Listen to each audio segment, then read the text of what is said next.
Wabarakatuh. Pada kali ini saya Fitrianto selaku CGP Angkatan 8 dari SMA 1 Sodong Hilir memberikan sebuah pemahaman atau diseminasi mengenai penerapan budaya positif di lingkungan sekolah. Nah, budaya positif itu seperti apa? Ada 6 ruang lingkupnya, yaitu perubahan paradigma belajar, kemudian disiplin positif, kemudian motivasi, perilaku manusia, keyakinan kelas, posisi kontrol, sampai yang lain. Terakhir adalah segitiga restitusi. Nah, perubahan paradigma belajar, semua perilaku memiliki tujuan, kemudian hanya Anda yang bisa mengontrol diri Anda ketika kita berada di tidak bisa mengontrol orang lain. Kemudian realitanya adalah kebutuhan setiap manusia berbeda, maka kita tidak bisa memaksa karena akan menimbulkan rasa ketidaknyamanan. Jadi kalau kontrol itu seperti itu. Kemudian menurut filosofi KHD, anak itu bukan tabula rasa yang serta-merta seperti kertas putih, ibaratkan akan kita tuliskan semau kita bagaimana beliau akan, anak-anak kita akan dibawa. Kemudian semua anak itu lahir dengan bakatnya masing-masing. Jadi ini bedanya, menurut KHD juga bakat masing-masing anak itu berbeda. Jadi kita tidak bisa memaksakan kehendak kita kepada anak, tapi kita akan menyesuaikan diri terhadap penyesuaian anak kita. Tugas guru adalah menuntun bakat tersebut agar anak tumbuh dengan selamat dan bahagia. Itu tujuan dari pendidikan KHD. Dengan bakat yang berbeda-beda kita tuntun satu persatu, tidak kita paksakan nantinya agar tumbuh dan bahagia. Kemudian pun guru ibarat sebagai seorang petani. Jadi KHD, seorang guru itu ibaratnya seorang petani, ibaratnya biji jagung yang akan kita tanam, akan kita rawat, kita kasih pupuk, kita kasih treatment, maka hasilnya pun akan baik seperti yang kita inginkan, dan harus mengacu pada 2 acuan, yaitu kodrat alam dan kodrat zaman. Alam itu apa? Alam itu adalah masanya ya anak SD, kita didik seperti anak SD.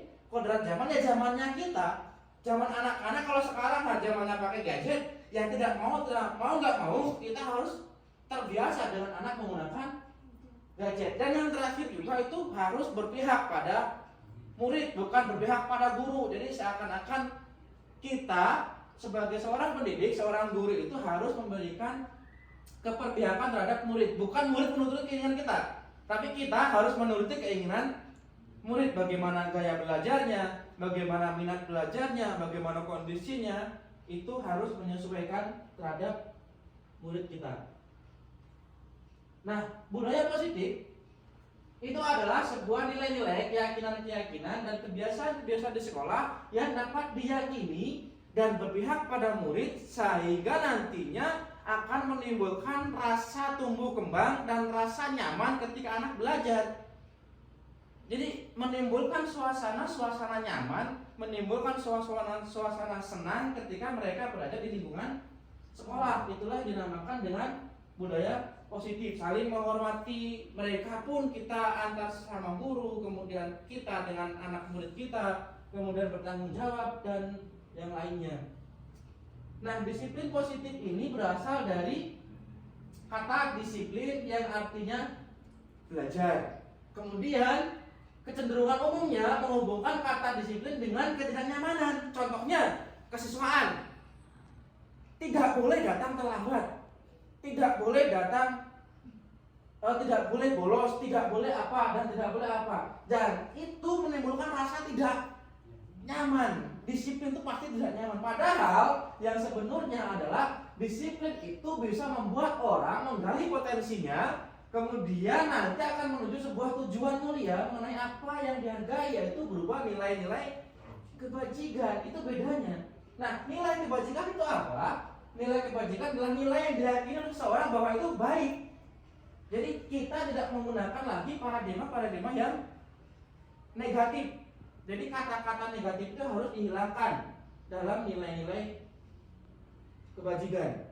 Jadi itu diibaratkan seperti itu. Kemudian dikaitkan pula dengan motivasi perilaku manusia. Motivasi perilaku manusia itu ada 3. Yang pertama untuk menghindari ketidaknyamanan atau hukuman. Jadi kita harus berupaya menghindari tersebut. Bagaimana caranya? Apa yang akan terjadi jika saya tidak melakukannya? Itu pertanyaannya. Nah, bagaimana? Kemudian yang kedua, untuk mendapatkan imbalan dari orang lain ataupun institusi. Nah, pertanyaannya apa? Apa yang akan saya dapatkan apabila saya melakukannya juga? Kemudian yang ketiga, untuk menghargai diri sendiri menjadi insan sesuai harapan kita. Itu semuanya motivasi eksternal. Nah, jadi bukan motivasi yang digali dari dirinya sendiri. Jadi kita seakan-akan ibaratnya Bu Nida sebagai guru seni budaya, dia memberikan reward pada anak didiknya. Nah, suatu saat ketika Bu Nida tidak memberikan reward, apa yang terjadi?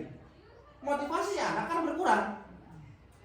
Sama seperti guru olahraga, dia memberikan reward, dia berprestasi, belikan raket, bagus. Nah, ketika dia turun, ekspektasi kita terhadap beliau turun, apa yang terjadi? Mereka gak akan semangat, motivasinya hilang, karena motivasi itu berasal dari luar. Nah, pertanyaannya adalah bagaimana kita bisa menimbulkan motivasi itu secara intrinsik dari dalam diri murid kita, dari dalam diri peserta didik kita. Nah, kemudian Ki Hajar Dewantara pun menyatakan bahwasannya untuk mencapai kemerdekaan pendidikan atau menciptakan murid yang merdeka itu, syarat utamanya adalah harus ada disiplin yang kuat.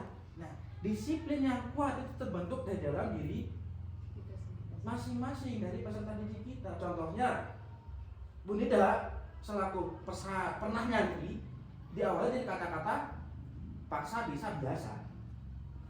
Nah, sehingga muncul dari dalam diri Bu Nida itu karakter, disiplinnya akan muncul. Nah, kesimpulannya disiplin positif adalah dimulai dari disiplin diri yang memiliki motivasi mental.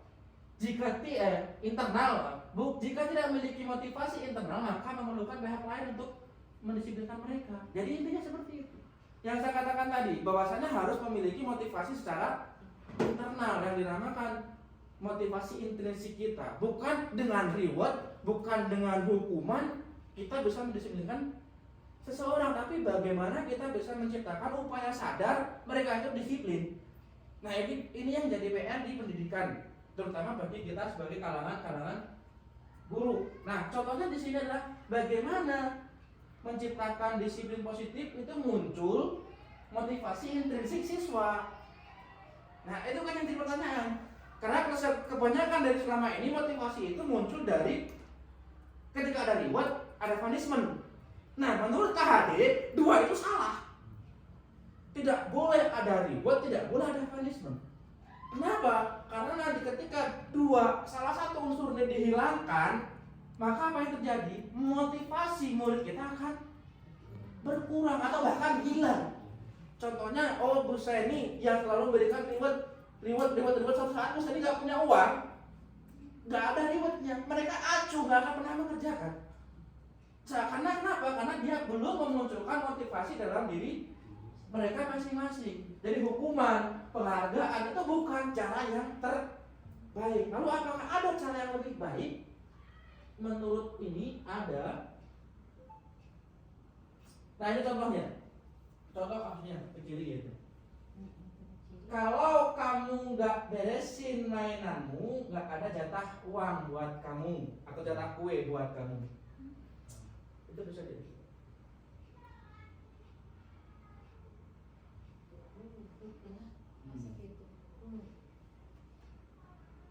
Kemudian contoh yang kedua, Awet ya kamu pukul teman lagi biar tahu kamu rasanya kesehatan juga. Jadi di sini nanti akan muncul hukumannya apa? Rasa menyakitkan, rasa sakit jangka yang lama. Kemudian secara penghargaan yang saya katakan tadi akan muncul rasa ketergantungan. Sehingga nantinya kalau kita tidak pernah diberikan reward, maka si anak atau si murid itu nggak akan ada muncul sebuah motivasi. Mungkin itu yang penting, karena motivasi itu sebenarnya dari dalam diri kita masing-masing. Itu yang berbeda. Nah, kenapa? Lalu bagaimana caranya memunculkan motivasi itu? Kita bentuk sebuah keyakinan kelas. Apa itu keyakinan kelas? Keyakinan kelas adalah sebuah ide, sebuah pemikiran bersama antara guru dengan murid yang ditulis dalam sebuah satu rasa, satu konsep, yaitu keyakinan. Di sekolah-sekolah itu biasanya ada aturan, bukan keyakinan. Kalau aturan itu turunnya dari atas ke bawah. Nah, ketika suatu saat ada yang nggak mengerjakan, apa yang terjadi? Punishment lagi, reward lagi, seperti itu. Tapi kalau kita sepakat, satu kelas sepakat membentuk sebuah keyakinan kelas, maka akan terjadi apa? Yang terjadi adalah mereka nanti terpola atau terlatih untuk berdisiplin dari diri mereka masing-masing. Nah, keyakinan dan aturannya bedanya apa? Kalau mungkin kita aturan adalah bedanya di sini. Nah, di sini benar. Kalau aturan itu biasanya ada kata-kata. Nah, di sini kita bedakan. Keyakinan kelas yang paling ujung sana.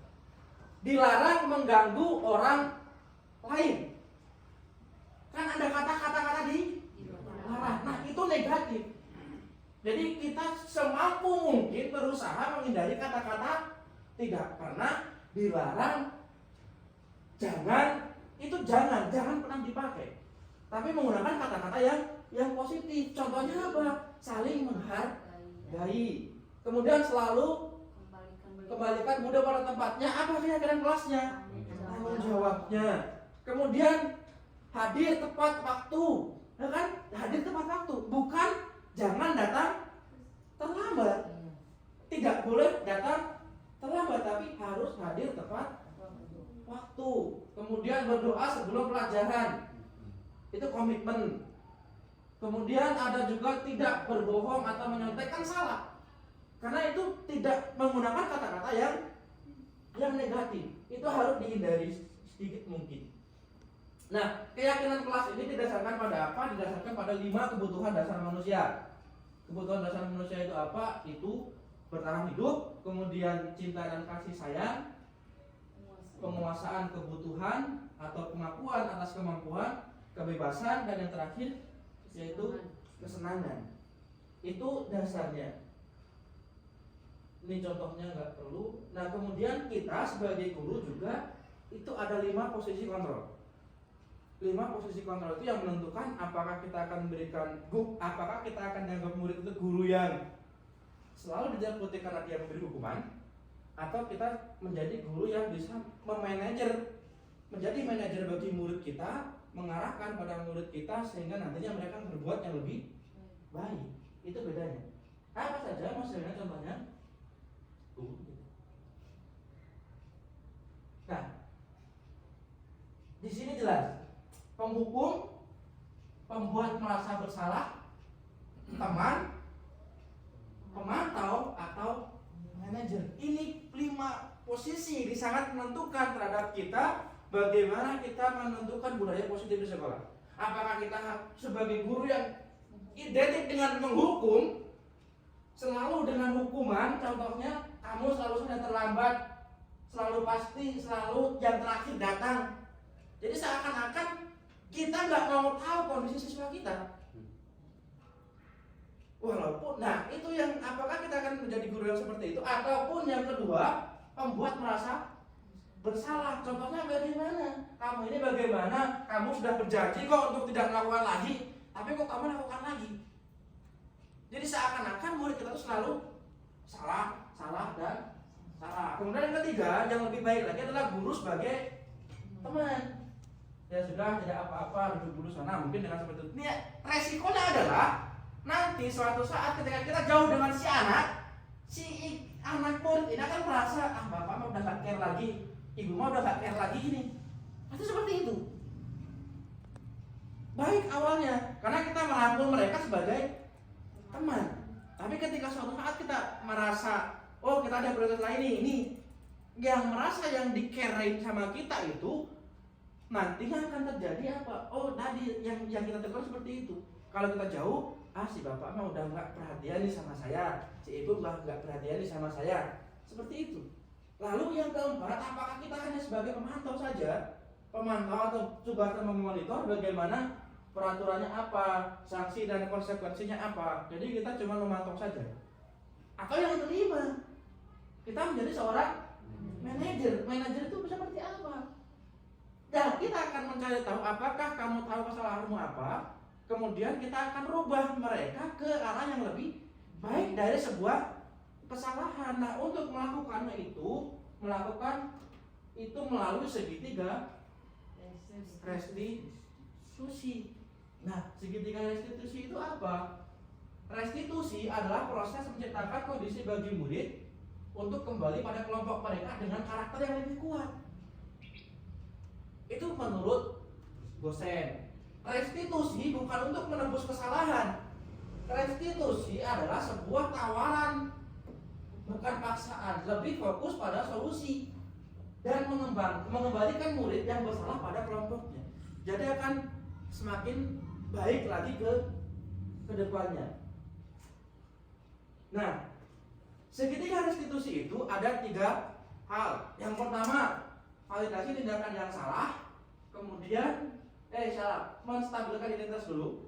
Jadi ketika si anak itu melakukan kesalahan, kita stabilkan dulu identitasnya. Misalkan Bu Siva selaku guru BK menghadapi anak terlambat, kita tidak boleh menasihati anak di depan anak-anak yang lain, harus kita panggil. Nah, setelah jam pelajaran pertama, kamu masuk ke kantor saya, yuk kita ngobrol. Distabilkan dulu identitasnya. Jadi kita stabilkan dulu emosi mereka, kemudian baru divalidasi tindakannya yang salah. Nah, Bu Siva mengatakan kamu terlambat, kamu ini salah, ini. Tapi bukan berarti kita menjudgment, tidak. Tapi harus bisa memberikan posisi bahwa salah itu bukan mutlak. Tapi kita berawal dari kesalahan itu akan menjadi menunjukkan ke menanyakan keyakinan. Apa yang kamu akan lakukan dengan kesalahanmu berikutnya? Jadi ada upaya untuk menanamkan karakter, ada upaya untuk membentuk dari kesalahan itu di saat yang akan datang tidak akan pernah terjadi lagi. Jadi bukan serta-merta kita menghakimi yang salah, menghakimi murid yang salah, menghakimi murid yang telat, kemudian kita carikan. Nah, berarti kita masih posisinya sebagai penghukum. Jadi posisi kontrol guru kita masih sebagai penghukum, dan saya yakin guru-guru di sini kebanyakan masih sebagai penghukum. Nah, salah carikan, selalu seperti itu. Karena kita belum tahu bagaimana, ada 5 posisi kontrol guru, ada penghukum, ada pemantau, pembuat merasa bersalah, atau kita sebagai seorang manajer yang bisa mengarahkan murid kita menuju karakter yang lebih baik. Nah, itu contohnya. Jadi, dengan seperti ini, dengan kita panggil si anak, itu akan muncul, si anak pun tidak akan merasa tertekan, tidak akan merasa terhakimi di depan kawan-kawan mereka, sehingga nantinya muncul sebuah perbaikan yang akan memperbaiki pada karakter diri mereka masing-masing. Itu, diharapkan seperti itu yang dimaksud dengan budaya positif di sekolah. Mungkin sedikit dari pemahaman budaya positif yang saya sampaikan. Nanti saya ingin tahu apa yang akan Bapak Ibu lakukan untuk, misalkan saya ingin membentuk A, B, C. Kita ambil sampel saja, mungkin 2 atau 3 yang bisa memberikan gambarannya Ibu mau apa untuk membentuk budaya positif. Mungkin dari Ibu Seni. Ibu, apa yang akan Ibu lakukan ketika nanti membentuk budaya positif di sekolah? Kepada siswa. Kepada siswa. Contohnya misalnya seperti menumbuhkan kesadaran kepada siswa kalau misalnya namun teh ngerjakeun tugas teh misalnya teh ulah dihukum gitu pangintennya Pak, tapi si siswa teh ditaruh heula mun kitu kunaon teu ngerjakeun tugas jadi teu langsung dijudge Ya, langsung di judgement. Pak Yogi. Terima kasih kesempatannya. Mungkin saya akan berbicara dengan di bidang kesiswaan mungkin ya, berkenaan dengan segi disiplin yang positif. Di antaranya apa yang dikatakan oleh KHD bahwa guru itu sebagai penuntun ya, atau sebagai petani. Nah di sana yang sekarang dilaksanakan itu kita itu berusaha semaksimal mungkin memberikan contoh sekaligus mengajak anak-anak untuk berusaha bersama-sama dengan guru melakukan perubahan ke arah yang lebih baik. Itu jadi dalam artian mengasih dulu gambaran bahwa kalau boleh ada pelanggaran tapi harus alasannya dengan tepat, memberikan alasan yang masuk dengan akal sehat. Itu lebih cenderung kepada memberikan contoh. Kenapa? Karena anak-anak sekarang harus digiring itu dengan contoh. Itu yang mungkin dirasakan. Itu mungkin itu saja untuk. Siap, terima kasih Pak Jo. Siap. Assalamualaikum warahmatullahi wabarakatuh. Mungkin kalau menurut saya hampir sama dengan tadi Pak Yogi. Jadi kalau kita itu harus ada contoh dulu. Kalau kita contohnya bagus, otomatis si anak akan mengikuti. Terus si anak pun akan merasa malu kalau melakukan kesalahan. Sebenarnya si anak gak usah kamu jangan gini, Tapi kalau kita contohnya sudah bagus, si anak akan merasa dalam diri kita, oh, ding, guru yang mengajar kita itu baik. Nah ini contohnya. Soalnya kan ada slogan yang paling utama untuk digugu dan ditiru. Jadi segala sesuatu yang dilakukan guru harus jadi contoh buat anak itu. Terima kasih. Terima kasih. Mungkin Pak Dian. Oke, Assalamualaikum warahmatullahi wabarakatuh. Waalaikumsalam. Untuk agar kita menjadi guru yang sesuai di kelas mungkin ya, bukan hanya satu kelas saja. Misalkan kita guru masuk ke satu kelas itu harus sama-sama yang di kelas yang lain itu juga memberi contoh yang baik. Misalkan guru yang telat masuk itu kan jadi, kalau yang satu lagi sesuai jadwal atau sebelum jadwal itu kan lebih bagus gitu ya. Tapi anak-anak ketika misalkan kalau udah beres mata pelajaran lihat kelas yang lain sudah pada duluan pada waktu masih ada Bubar. gitu. Nah ini harus kerjasama dari semua pihak, dari guru ya, mungkin tadi juga intinya anak-anak itu akan mengikuti apa yang diinstruksikan dengan gurunya. Pamungkasnya penakolnya gongnya Bu Sipa selaku guru BK. Udah positif ya Pak. Menurut saya gitu Pak, sama tadi memberikan contoh yang baik gitu Pak. Misalkan kan jam 7.15 itu udah ada di sekolah. Nah guru-guru itu harus memberikan contoh sebelum jam 7.15 itu harus ada di sekolah gitu Pak. Kemudian dari masalah attitude mungkin ya Pak, jadi anak-anak itu harus dicontohkan terlebih dahulu. Misal kita itu minta tolong ke anak-anak, misalnya hehe panginten banyak gak gitu, tapi punten tolong gitu ya gitu mungkin. Terus gitu Pak, tolong misalnya terus nondenya gitu. Yang penting mah memberikan contoh lah Pak, terkait ih si anak ieu mah kieu gitu. Tapi kita tuh sebagai seorang guru harus memberi contoh dulu, soalnya anak-anak sekarang mah bisa membalikan gitu Pak dengan kata-kata. Gitu. Ya terima kasih ke Bu Seni, Pak Dian.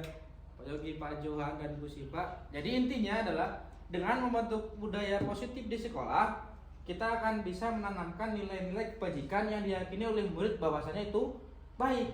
Sehingga nantinya akan memunculkan sebuah motivasi. Motivasi itu bukan berasal dari luar, tapi motivasi yang berasal dari diri mereka sendiri, bahwasanya tidak perlu kita kasih arahan bla bla bla bla ABC. Mereka ketika sudah muncul motivasi dari dalam diri mereka akan berbuat seperti yang karakter yang seperti yang sekolah kita inginkan. Jadi itu yang dinamakan dengan budaya positif. Jadi akan membentuk sebuah lingkungan suasana yang nyaman di sekolah. Jadi tidak ada bel pun bukan jadi masalah, justru dengan tidak adanya bel pelajaran itu akan memunculkan sebuah budaya yang positif. Apakah mereka sadar dari dalam diri mereka sendiri atau sadar karena bel, tekan bel baru masuk kelas, tekan bel baru masuk kelas. Nah jadi seperti itu, bukan berarti tidak ada bel itu tidak baik, baik juga selama kita memahaminya dengan budaya yang positif.